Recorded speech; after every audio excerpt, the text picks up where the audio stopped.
Today we're going to do a little bit of a fun experiment here. We've got a microwave oven transformer, which you can see over here, and we've connected it up with two switches to two leads. Well, two switches on the 120 volt AC side, so that my hands will be back here and out of the way of getting hurt.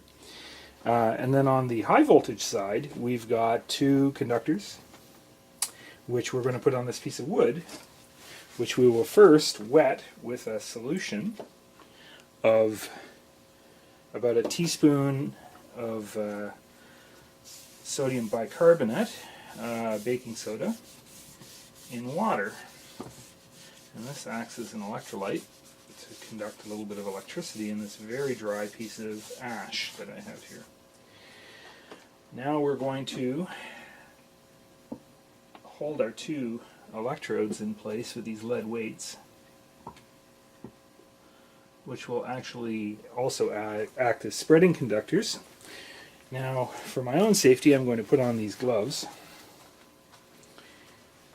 but really it's pretty tough to get hurt by this thing, given that my hands have to be far away from it in order to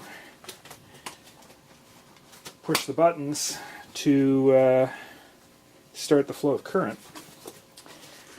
Okay, so we're plugging the device in, which will do nothing, of course, until we push the buttons. And ready? And there we go. Now what you're starting to see here is the spread of a fractal, well, likely fractal, pattern of electrical current as it tries to find its way through this wood from one electrode to the other. I'm going to zoom in, and I'm also going to apply a little bit more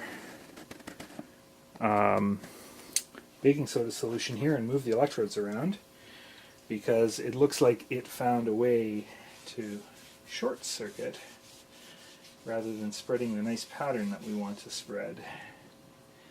So I'm going to move this electrode over here.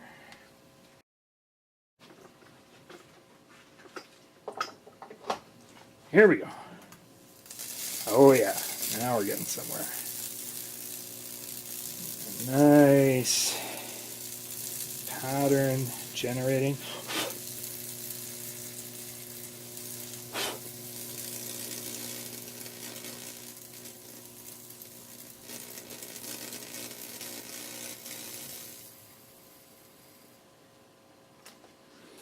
And we'll give it a little bit more of a wipe. Unplug again. Try to connect up those patterns a little bit better.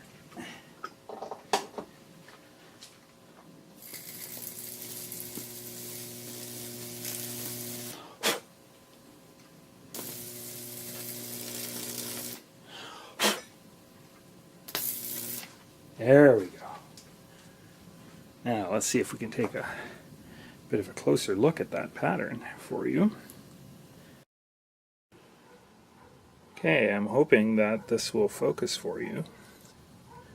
Looks like it might. But there's our nice pattern.